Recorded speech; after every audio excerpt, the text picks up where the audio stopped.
Live! What's going on, team? Good morning. It is indeed a great morning, Wednesday, October 18th. Today is podcast 18, I want to say. Podcast 18, the holiday trap. And I'm excited for this one because it is the time of year that this is very prevalent, and I don't want you to fall into this trap. I'm going to do my best to stick to my notes, but if you know me, you know that I tend to go on tangents. So hopefully this will be 5 to 10 minutes, but it might be longer. If you're here watching live, comment below, like the video, or even on the recording, feel free. And ask questions as well, because I'll come back and answer them, even if it's on the recording. So the idea of this recording, this podcast, is to help you lose weight during the holidays while still eating the food you love. It's this time of year, about mid-October, that people are doing one of a few different things, right? It's usually the time that people are, on a good path that they've started when the kids went back to school or even beyond, and they are starting to slow down, right?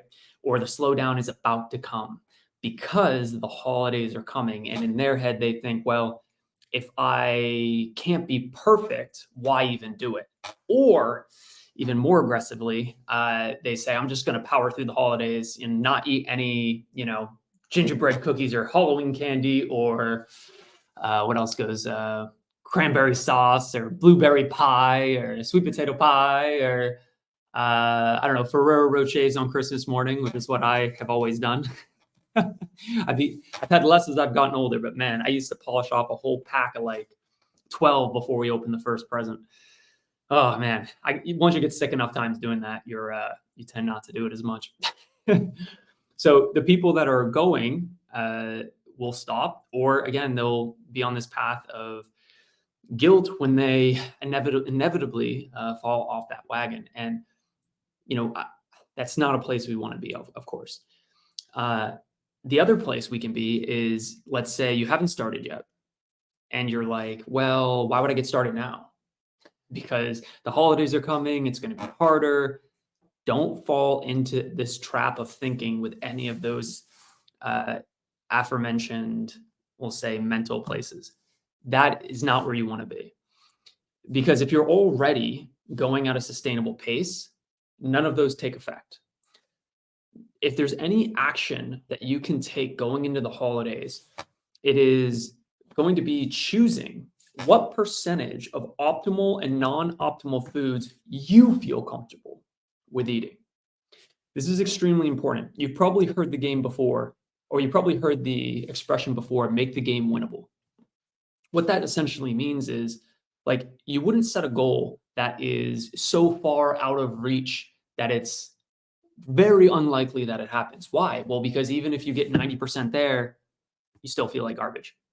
So instead, what you can do is set a goal that is very attainable, and then you're able to exceed it. Now you might say, yeah, but I'll, like, let's say you set a goal, like the achievers mindset, which I used to be here in this thinking as well, was, okay, I'm going to set such a big goal that even if I fail, I've come such a long way. And that sounds good and inspirational, but the reality is human beings, again, always go away from pain and go towards pleasure. If you are not being rewarded internally from your actions or externally, but for your actions, you won't do it. So if you feel like you've failed, it doesn't matter how much you've done. We don't look at everything we've done. We see that we failed. Or on the flip side, even if you do, instead of 80% of that big goal, you would do 50% of that big goal, but you set a goal that was even less than the 50%. Well, what happens? You create a positive feedback loop. And now you start getting into this position where you start getting inspired and you're like, oh, wow, like, hey, well, let me go a little bit further. It goes back to the most basic piece of human psychology, which is behavior that's rewarded is repeated, right? If you're trying to teach a child, I think it's important that, a lot of us, I think when we're children, look at adults as different. We look at adults as like, they have it all figured out. You and I both know that's not the case. We're learning just like everyone else. But with that in mind, we're all just big kids, right? We're just kids that got bigger and, hopefully learned some stuff along the way. But one of the things that we should definitely learn is that even as adults, behavior that's rewarded is repeated. We are not going to do something for a long term that doesn't feel good. in one aspect for another. Even if the action itself doesn't feel good, the aftermath of the reward, the self-esteem, the praise, whatever has to feel good. There has to be something that feels good, or we're not going to do it long term. This idea of, I'm going to sacrifice today for tomorrow's betterment and it's going to be great. That goes, if you're not enjoying the process at all, I guarantee that doesn't last. So it's super important that we have in mind just this idea of really setting yourself up for success. So the winning mindset here is choose the percentage of optimal to non-optimal foods that you feel comfortable with during the holidays. You don't have to be 100% or zero. You don't have to be all in or all out. This isn't the hokey pokey, right? I know that because my son, we're singing that song a lot with my son right now, right? One hand in or one hand out. It's binary, black and white. No, that's not what this game is. It is not binary, but human beings are designed to think, or we'll say nature, it leads them to think in binary terms, black and white, because it's easy to flip a switch in your brain and just say, that's good, that's bad. But that's not the way it works. You know, just like I know, that life is many shades of gray, and it's okay to be on a spectrum. So with this, you don't have to be 100% in, but you need to decide for yourself what percentage of optimal foods that you're happy with going into the holidays. And that might be 80-20, 80% optimal, 20% non-optimal. And when I say optimal and non-optimal, it's another word for healthy and non-healthy. I don't like using the words good or bad. I think it's important that we're very conscious of the words we use around food because we don't want it to have lasting negative effects. I could go on a tangent about that. I won't go on a long one, but a small idea of that is I've had clients that I've worked with in the past that would come to me and say, I don't even want to lose weight. I just want to feel better. It's like, what do you mean? Not physically, mentally. They lost all the weight, but they had such a, just say for lack of a better term, messed up relationship with food. They had food trauma. We need to heal that, right? So it's important that as you're pursuing this goal, that you do not develop other challenges that you have to solve later. So one of the healthiest ways, in my opinion, to go about this is just choose what percentage are you happy with, and then go even lower. So for example, if you're like, yeah, I'd be happy with like 50% optimal foods, 50% non-optimal, or 80%, 20%. If your goal is 80-20, then go 75-25. And then if you do 80-20, or you do 85-15, or you do 90-10, celebrate. Awesome. And give yourself a pat on the back. And then have a loose plan in mind for what's going to happen after the holidays. But for now, we're just focusing on kind of Q4, October to the end of December. Yeah. Okay. Just making sure that was actually Q4. So decide what percentage of optimal foods you're happy with. And the best way to do this, in my opinion, is simply by knowing roughly how many meals you eat in a week, right? Let's quantify it, right? Let's not just say, okay, I'm eating this percentage and there's no way to track it. What gets measured gets mastered. So if you're trying to think, okay, I have 3 meals a day, I have a couple snacks, let's say 3 meals a day. Let's just keep it really simple. I eat 3 meals a day, 7 days a week. That's roughly 20 meals, right? It's 21, but 20 meals a week. What percentage of those meals are going to be optimal? You choose. I can't choose for you, right? That's all you're going to do. Choose. And then once you choose how many, choose which ones. And again, everything is many shades of gray. It's on a spectrum. This doesn't have to be perfect. What you're trying to do is just create a plan that's actually attainable and sustainable and easy, right? Everyone's at a different point of their journey. In the beginning, I think it's really important that you spend little time towards this, and you get rewarded essentially highly. Because if you can relate in your brain, if your brain can recognize that, hey, I'm only taking a little effort towards this and I'm getting this much positive back, I'm losing weight, my clothes are fitting better. What if I do a little bit more? That's where you want to get to, versus, being on a crazy 8, which you've probably heard me talk about before, which is you essentially do bounce back to 2 extremes where it's like a rubber band, where on one side you get so frustrated and fed up and you say, this is it, I'm making a change, fuck everything, like I'm going all in, and you want a feeling of control, so you do it, and maybe that lasts 2 weeks or 2 months. But the problem with that is a muscle can't stay flexed forever. We can't be in this ultimate angry place forever. So eventually what happens, we break down and the muscle relaxes, and then we get sad and depressed. And that's when essentially we cope with a lot of different ways, and then settle back into where we were. And then at that point, that's when maybe 6 months to a year later, we start the cycle again and we go from angry to depressed, angry to depressed. We don't want that. One of the things I talk to my clients a lot about, or the team, is this idea of one of the most important pieces in your weight loss journey is to be able to temper human emotion. Think about it. Why do we stop things in the first place? It's generally because why do we stop weight loss? Generally because of something emotional. We had an expectation, it wasn't met, right? We tried action, it didn't get met. Because of that, we feel low. And that low feeling we have to cope from. And essentially it, makes things harder. And the same thing is also true though. When you have lows, you have highs. So that now it's like you lose weight and you're all excited and it's great. But again, the challenge is when you have those highs, those lows most likely will also come too. What if you got rid of the highs and lows? And I say get rid of, like, of course, you don't want to be a robot. Like, no one wants to get rid of their limbic system and be a robot. But at the same time, we want to temper them. We don't want to make the highs as high and we don't want to make the lows as low. Why? Because that's life. That's sustainable, right? If we're emotionally erratic, it makes it really tough to be able to be on this journey. So that is part of like the learning process, the character development that goes into place when it comes to making this change happen forever, right? It's more than just, if this is the first time you're hearing me talk. I know I'm talking about a lot, but you probably heard me say before about this idea of like, it's more than just fitness and nutrition, right? 97% of people out there lose weight and gain it back. Why? I think it's because they focus on the science of weight loss only. They focus on this idea of, hey, all I need to do is just tell me what to do with fitness and nutrition. Just tell me what to do. Tell me what to do. But you and I both know that's not the answer. What is the answer is being able to create frameworks where this actually is sustainable forever and it feels easy. Yeah, it's a marathon. It's not a sprint, right? That everyone wants to believe that there's a hope that they can lose 20, and you can lose 20 pounds in 6 weeks. But whatever you did to lose 20 pounds in 6 weeks isn't sustainable, most likely.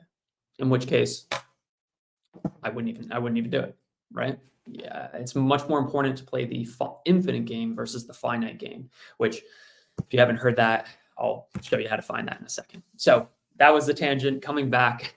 So decide which ones will be optimal. Okay, is it going to be the weekends? Is it going to be like, okay, it's going to be dinner on Saturday? Like, let's say it's going to be 80-20. That means that 5 of your meals can be non-optimal to your standard, not my standard, your standard. You choose.